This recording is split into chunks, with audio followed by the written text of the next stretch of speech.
Bismillahirrahmanirrahim. Alright. Mari kita masuk bab yang kelima. Akidah Islam ghaibiyat, iaitu perkara-perkara ghaib. Ya.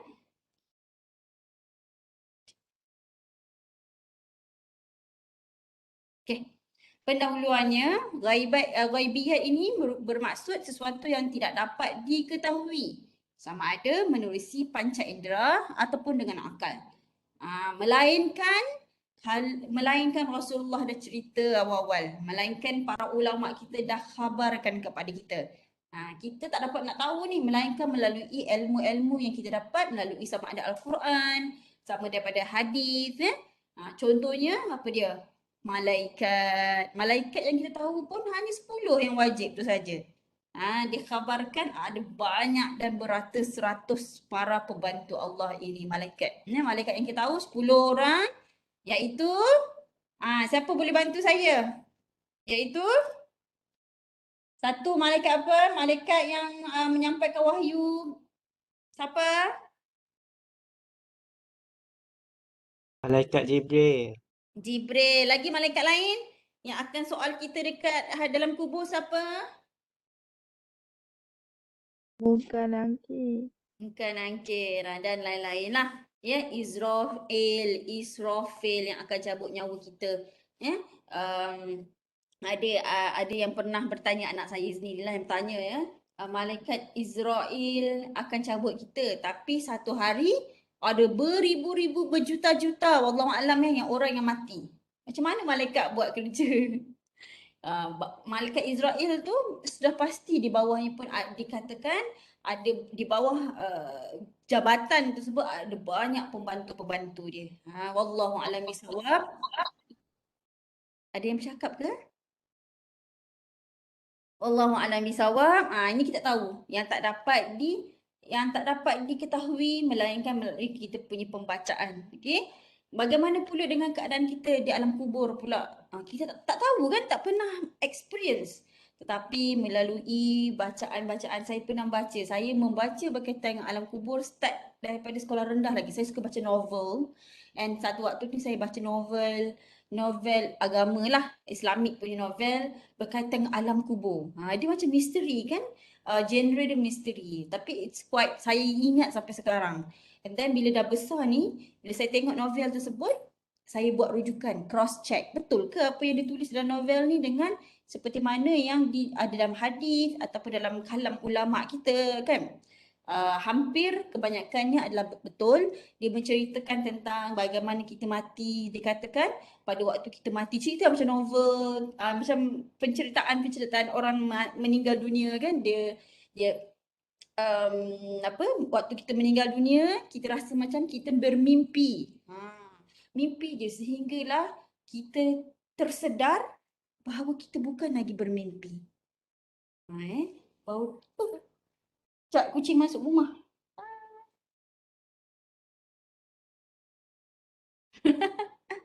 Kucing jiran saya masuk rumah, ya Allah. Terus naik tengkuk saya, naik bulu tengkuk. Alright, so begitulah. Apa tadi? Kan mana kucing pasal? Kita rasa seperti kita bermimpi sehinggalah roh kita dimasukkan semula ke dalam tubuh kita. Di dalam bila tu kita rasa sedar kita berada di tempat yang gelap. Allahu Akbar. You all selalu tak fikir macam mana keadaan kita meninggal dunia, dah mati nanti. Kan kita tak tahu bila kita akan meninggal, kita tak tahu bila Allah akan menjemput. Adakah kita semua dah bersedia? Sebab mati ni syarat dia tak ada syarat lah. Tak ada, bila Allah dah katakan itu tarikh terakhir kita di dunia ini, maka itulah yang mana itu adalah benda gaib. Yang mana kita tahu bila kita mati. Itulah. Kita sebenarnya tahu, tapi kita lupa, dilupakan. Sebabnya semua rezeki kita, semua kita punya jodoh kita, hidup mati kita, kita dah berjanji sebenarnya dengan Allah di Lauh Mahfuz sebelum kita ditiupkan roh lagi ke dalam badan kita di alam rahim dulu. Kita dah berjanji lah dengan Allah. Dah berjanji sekian-sekian. Kita dah berjanji dan mengikat kesetiaan kita kepada Allah. Dan Allah melupakan kita. Wallahualam. Ini yang saya baca melalui rujukan-rujukan agama saya sebelum ini dan juga daripada perkongsian di majlis ilmu. Kita dah berjanji dengan Allah dan Allah kita dilupakan. Contoh cerita Korea kan. Kita terlupa. Sebenarnya kita dah tahu tapi kita dilupakan. Nanti bila kita dah sampai satu waktu baru kita teringat. Ini adalah janji kita dengan Allah. Sampai sini dah waktu kita dan aku redha. Bila kita dah mati, kita akan dibawakan nanti ke satu tempat namanya alam barzakh. Adakah kita akan duduk di dalam kubur itu? Wallahu alam bisawab. Bagaimana kita nak tahu? Kenalah buat rujukan-rujukan agama melalui hadis Nabi-Nabi kata apa? Orang yang membaca Al-Quran di waktu hidupnya akan dilapangkan alam kuburnya, akan dilapangkan kubur. Dilapang macam mana? Wallahu alam bisawab. Tapi kita yakin lapang alam kubur kita tu dikatakan roh kita akan dibawakan ke satu tempat yang bilik yang khas. Bilik yang menunggu. Macam kalau kita naik kapal terbang, kita naik kapal terbang AirAsia ke bukan AirAsia lah, kapal terbang yang Boeing yang besar-besar. Kita pergi ke airport, kita kan ada lounge untuk VIP. Betul tak? Sementara kita nak menunggu. Siapa pernah pergi naik kapal terbang? Kalau orang yang tak ada VIP punya akses, duduk je lah, tunggu je lah kat luar-luar tu pun dah okey dah kan. Mana yang ada VIP punya akses, VIP punya kad, duduk dekat lounge dia. Betul tak? Betul tak semua? Dengar tak suara saya? Dengar. Dia tak pergi, tak pernah naik. Tak pernah naik, insyaAllah one fine day. Kalau tak di dunia, dekat syurga. So nak kata macam tu, kalau dekat airport kita ada tempat menunggu kita. Tak payah airport lah, bus stand. Bus stand kan ada tempat menunggu-nunggu. Cumanya bus stand saya tak pernah lagi ada perasan VIP punya launch. Ada tempat menunggu yang untuk VIP sahaja. Bus stand ada tempat menunggu yang biasa-biasa lah kan, kerusi-kerusi biasa. Kalau airport ada VIP punya launch, boleh duduk, boleh dapat akses, boleh dapat internet. Begitulah nanti kita dekat alam kubur, adik-adik yang saya kasihi sekalian. Nabi kata siapa yang membaca Al-Quran, Al-Quran itu yang akan menjadi kita punya pengawal kita, yang akan menjadi sahabat karib kita dekat dalam kubur nanti. Dilapangkan kubur kita terang benderang. Wallahu alam bagaimana keadaannya, tetapi kita percaya dan yakin bahawa alam barzah adalah alam transit. Alam transit kita sebelum kita dibangkitkan nanti di padang mahsyar. Ya Allah, rasa macam unbelievable. Rasa macam kita takkan boleh dapat bayangkan melainkan kita akan melalui waktu-waktu itu. Sebab tu adik-adik, bila kita diminta untuk hafal Yasin, janganlah upload kat TikTok, apalah menyusahkan nak baca Yasin. Saya doakan anda semua ini diberi hidayah, dilembutkan hati. Baca Yasin yang ringkas saja. Yasin wal Qur'anil Hakim innaka laminal mursalin ilal akhir. Ya Allah, setiap kalimat, setiap huruf yang anda lafazkan dan anda hafazkan itu pasti ada pahala. Cumanya tak nampak pahala. Ni gaib juga. Pahala dosa tak nampak. Jadi kalau kita main game, ada pahala, reward. Ada reward kita dapat. Betul tak? Siapa biasa main game?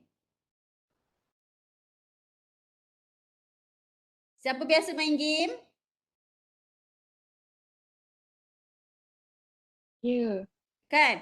Ada reward. Ting, ting, ting, ting. Kan? Duit shilling lah, apalah. Kita dapat weapon lah, apa. Itu yang kita nampak. Bayangkan itu adalah teknologi manusia. Teknologi manusia. Bayangkan teknologi Allah Subhanahu Wa Taala. Si kecil-kecil pahala kita pun Allah bahagi reward. Sekecil-kecil. Sebesar-besar dosa kita pun Allah akan ampunkan dosa kita melalui taubat nasuha. Masya Allah, Allah yang maha baik. Kalaulah kita nampak pahala kita dah menggunung kan, mesti kita relax je. Itulah hikmahnya pahala dan dosa itu ditutup daripada pengetahuan kita. Kan? Kalau tak kita nampak, pahala aku dah banyak dah. Relax lah. Tak payahlah tolong orang susah ni. Ramadan tahun ni aku malas dah puasa. Sebab banyak gila dah pahala yang aku kumpulkan daripada tahun lepas. Dosa aku masih sikit sini. Elak-elak je lah. Kan? Kalau itulah hikmahnya Allah tutup pahala dan dosa kita. Okay? Saya perasan ada yang left join is okay. Mungkin internet tak stabil. Saya dah record. Nanti saya akan share lah kat Google Drive ya.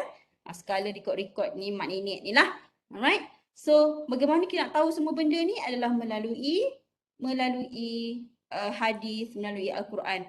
Surah Yasin contohnya kan. Surah Yasin adalah berkaitan dengan kebesaran Allah, berkaitan dengan Allah lah, Allah punya kehebatan dan the Almighty Allah lah kan, Allah punya ni, sekejap ya. Okay, next. Kesan positif apabila beriman dengan perkara ghaib.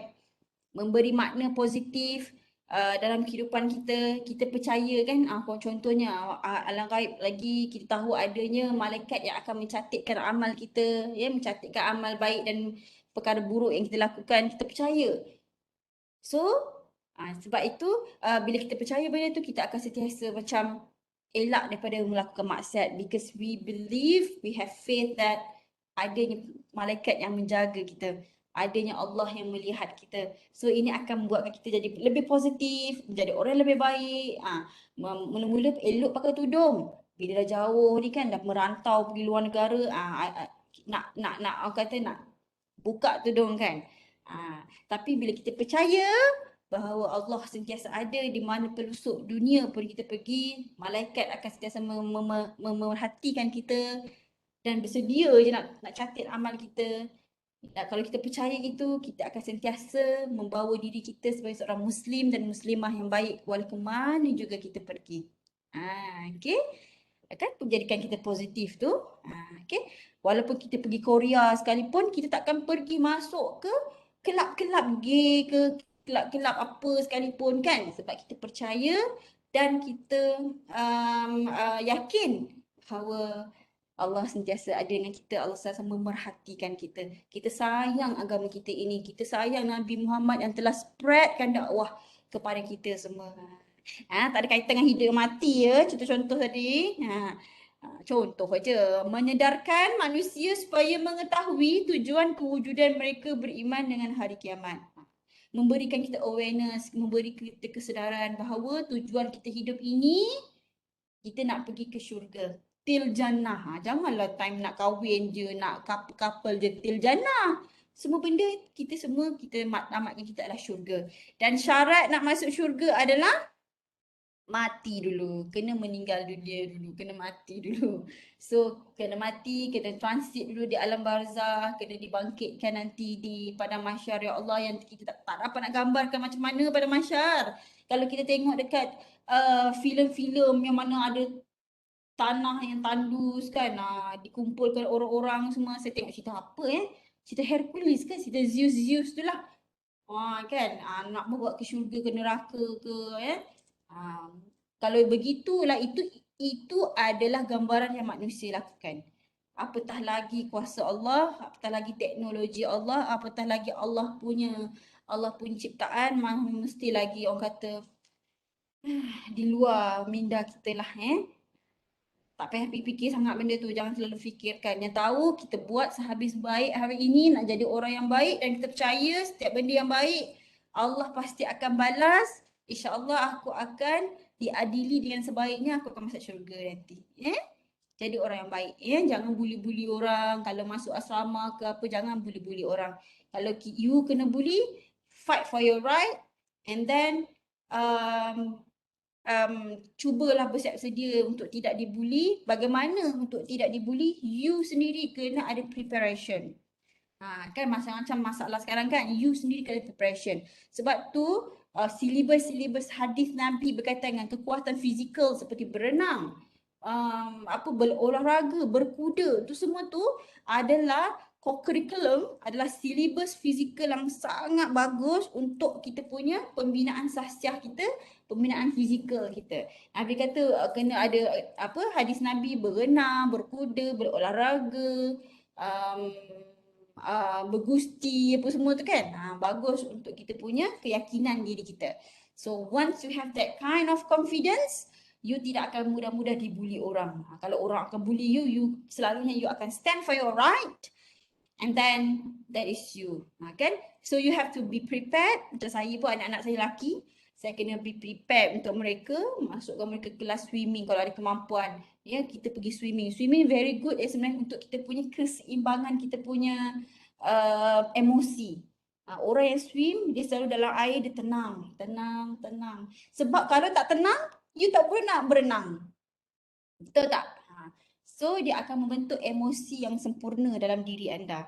And then satu lagi, kedua, kemahiran berenang lah. Kemahirannya you boleh berenang, and then you akan meningkatkan confidence you bila you all dekat dalam air. Itu kan salah satu bentuk pembangunan personality yang baik. That's why setiap apa yang Nabi tuturkan, yang Nabi suggestkan, mestinya ada hikmah-hikmah yang tertentu. Okay? Gitu. Benda dah melalut saya ke swimming buat ni.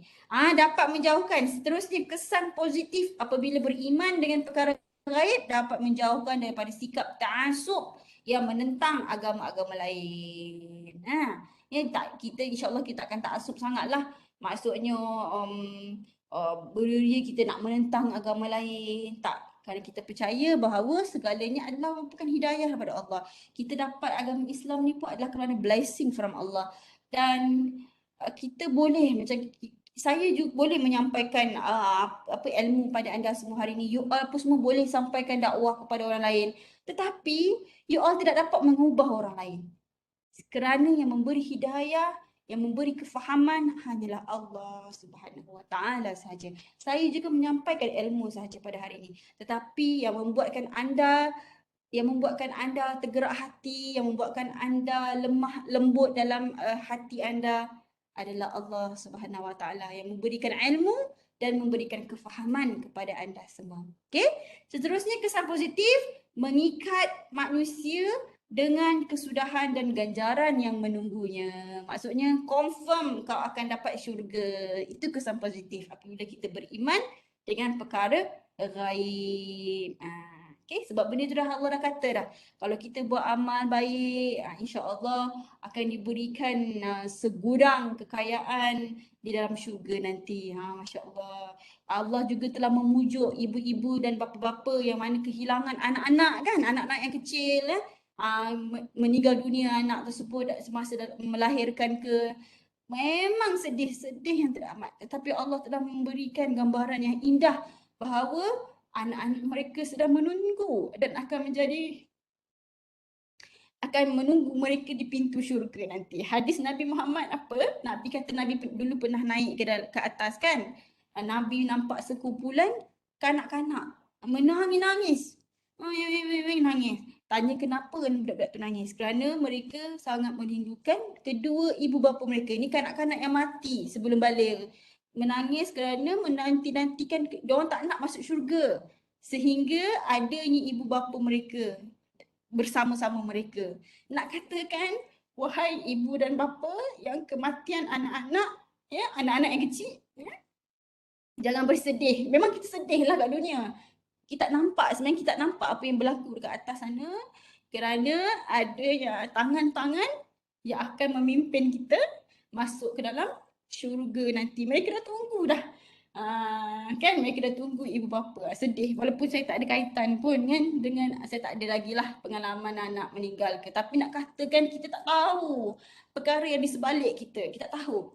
Kita selama ni kita mempertikaikan kenapa Allah uji aku macam ni, kenapa Allah uji kita macam ni. Tapi sebenarnya Allah sangat baik hati dengan kita. Kan? Kita tak tahu apa yang berada di belakang kita. Okay? Medium jangan sedih. Sedih. Saya tak ada pengalaman pun anak meninggal, tapi bila kita tengok anak-anak berita-berita yang terkini kan, sedih jadinya. Kita tak tahu. So be positive to Allah. Allah sentiasa akan memakbulkan doa kita. Mungkin bukan yang dalam bentuk A, tapi Allah akan beri dengan perancangan yang lebih baik lagi. Okay? Be positive. Gitu. Next. Beriman kepada malaikat. Malaikat tadilah yang kita dah sebut ya. Malaikat ni Allah dah ciptakan malaikat. Ya, bismillah. Allah cipta malaikat tak ada hawa nafsu. Memang begitu ciptaan dia, begitu Allah createkan malaikat. Tak ada hawa nafsu, tak ada rasa nak makan, nak minum, tak ada rasa nak bersetubuh, tak ada rasa nak kahwin, tak ada rasa nak apalah, semualah. Tak ada hawa nafsu, memang begitu. Dan memang Allah cipta untuk patuh 100% kepada Allah. Tapi kita ni ada hawa nafsu. Ada hawa nafsu. Jadi sudah tentulah iman kita pun naik dan turun bila kita nampak ni kan, bila kita nampak ni kan. Sebab kita ada hawa nafsu. It's okay kalau kita buat mistake, kita mohon maaf, kita bertaubat, and then kita cuba lagi buat baik. Kalau kita berdosa lagi, kita taubat, kita cuba lagi buat baik. Kan Allah akan lihat segala usaha kita itu, insya-Allah. Okay, next. Saya cakap next macam ada orang lain je, sedangkan saya sendiri yang tekan. Alright, next, beriman kepada malaikat. Inilah yakin bahawa malaikat makhluk ciptaan Allah di alam gaib. Yakin bahawa malaikat makhluk Allah yang mulia, taat dan patuh. Kita yakin bila malaikat ni patuh, tak ada hawa nafsu, dia memang patuh, dia strict saja ikut Allah punya rules. So kita tahu dia pasti akan catat amalan kita ni, baik ke buruk ke. Dalam kubur nanti, hadis Nabi kata 7 derapan ahli keluarga kita meninggalkan kita kan. Bila kita dah masuk dalam kubur, akan datangnya malaikat, sama ada diseret besi katanya. Allahu Akbar. Kan? Bersedia ataupun tidak kita. Kadang-kadang kan kita biasa mimpi macam real je mimpi kita kan. Tapi kita tak tahu sama ada mimpi kita itu adalah mimpi ataupun sebenarnya kita telah meninggal dunia. Sebab tu dikatakan tidur itu adalah mati kecil kita. Sebab roh kita keluar. Kalau roh kita tak kembali ke dalam badan kita, itu bermakna kita telah meninggalkan dunia ini dan kita telah pergi ke dunia yang satu lagi. Pada waktu itu, segala taubat kita tidak lagi Allah terima. Pada waktu itu, kita pun dikatakan ada satu hadis kita akan nampak orang menguruskan kita punya jenazah. Ibu bapa kita, keluarga kita menangis di tepi. Kita nampaklah suasana kita tu. Tapi pada waktu tu kita tak realise lagi kita mati. Kita rasa macam mimpi. Tapi kita nampak semua benda tersebut berlaku. Sehinggalah kita disatukan balik ke roh kita ke dalam badan kita semasa kita dalam kubur. Waktu tu kita dah tengok, ya Allah, aku dah mati rupanya.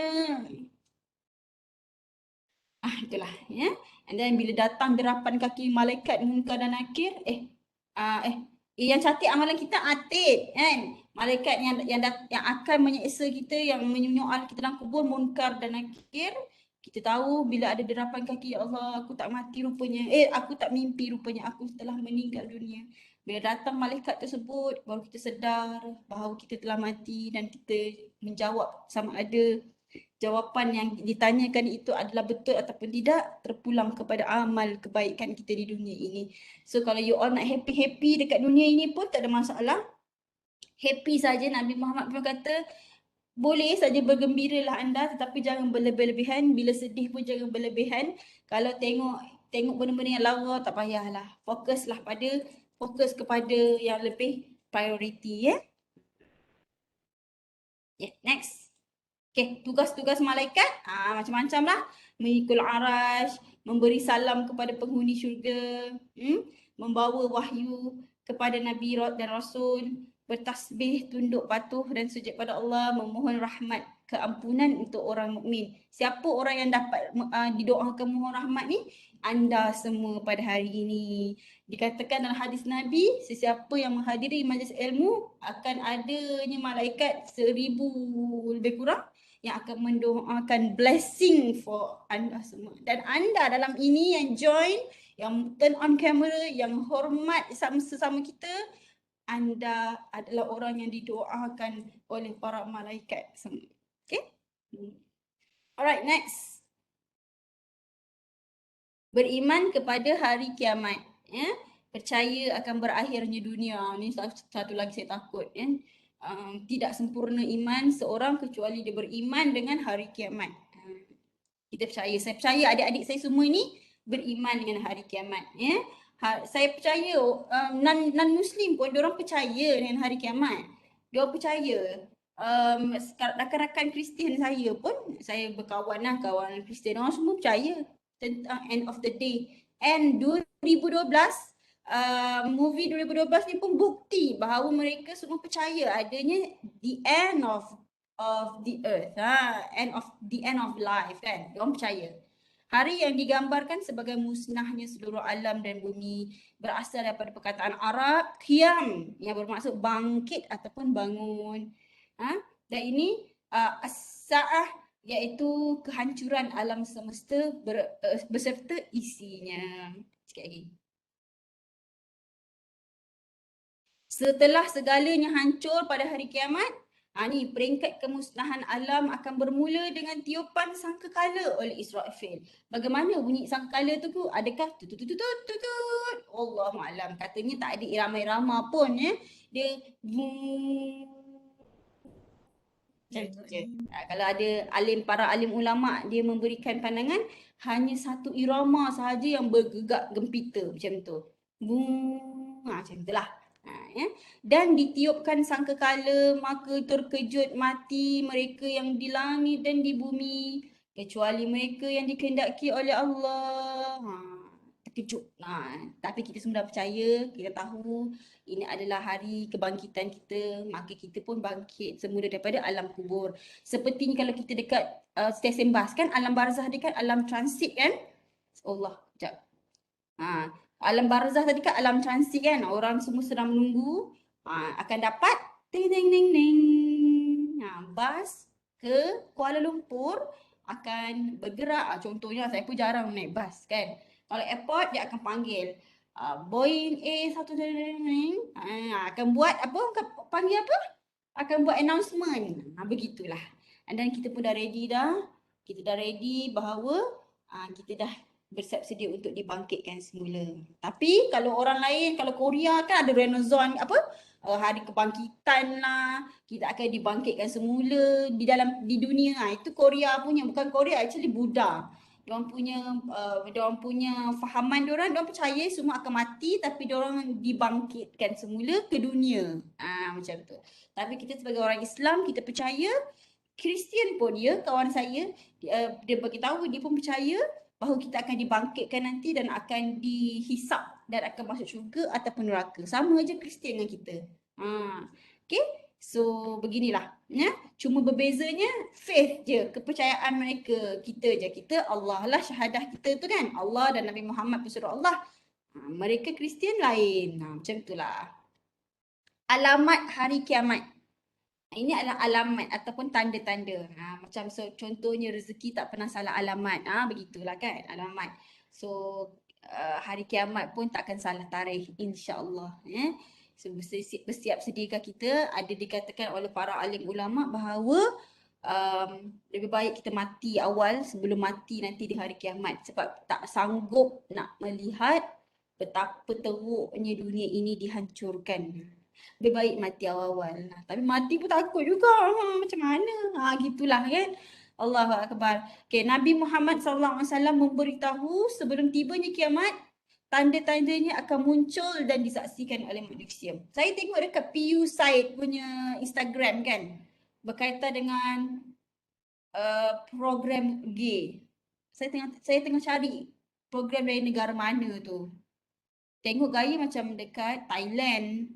Tengok upanya kan. Kalau you all tengok kat Instagram PU Said tu macam akhir kiamat kan, Nabi dah memberi warning bahawa akan ada kelompok-kelompok yang telah dimusnahkan terlebih dahulu tetapi kembali semula makhluk-makhluk tersebut. Gay ni lah, gay, lesbian. Ya, Allahu Akbar. Tanda-tanda tersebut bermula dengan tanda-tanda kecil dan kemudiannya disusuli tanda-tanda besar. Apa itu tanda-tanda kecil? Apa itu tanda-tanda besar? Dalam buku nota tadi yang ada disebutkan tanda-tanda kecil dan tanda-tanda besar. Dan siapa-siapa yang buat 2012 nanti, mohon untuk senaraikan tanda-tanda kecil dan juga tanda-tanda besar. Nanti saya akan beranalisis nanti di hujung-hujung kita punya kelas insya-Allah. Okey, tanda-tanda kecil, ilmu diangkat dengan mematikan para ulama, zina bermaharajalela, minum arak menjadi perkara biasa dan bilangan kaum wanita lebih ramai. Wallahu alam ya. Banyaknya penyakit berjangkit. Macam dah ada dah kan? Berlaku gempa bumi, dah ada juga. Banjir, dah ada sangat. Kemarau panjang di setengah dunia, dah ada. Pergaduhan dan pembunuhan, dah ada. Semua dah ada dah ni, Masya Allah. Wanita bebas mendedahkan aurat, dah ada ke tidak? Berpakaian tetapi bertelanjang, dah ada ke tidak? Semua dah ada. Okay, next. Tanda-tanda besar pula. Allah, sekejap. Lahirnya Imam Mahdi yang membawa perjuangan memperbaiki ke arah Islam. Ada ke tidak Wallahualam. Terbitnya matahari sebelah barat. Ni belum lagi. Kemunculan Dajjal yang membawa kesesatan kepada umat Islam. Allahualam bisawab. Keluarnya Ya'juj dan Ma'juj belum lagi. Keluarnya Ya'juj Ma'juj ni ramai yang pendapat ni. Ya'juj Ma'juj ni kan dikatakan Iskandar Zulkarnain dulu buat tembok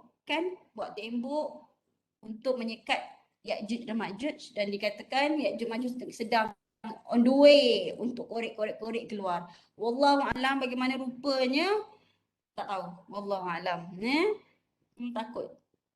Sekejap, next atas. Ramalan hari kiamat. Ni cerita 2012. Sejumlah orang yang percaya bahawa situasi pada tahun 2012 menandakan awal kiamat. Lalas tak ada apa-apa berlaku lah kan. Ia telah diterbitkan dalam pelbagai buku dan dokumentari. Tapi kan nak tunjukkan kat sini semua orang percaya bahawanya ada hari kiamat. Cuma itulah masing-masing buat assumption masing-masing lah. Dan kita percaya sebagai Muslim, Allah sajalah yang mengetahui. Ini 6 situasi dalam filem ni. Tak payahlah saya tunjukkan. Tak ada kaitan.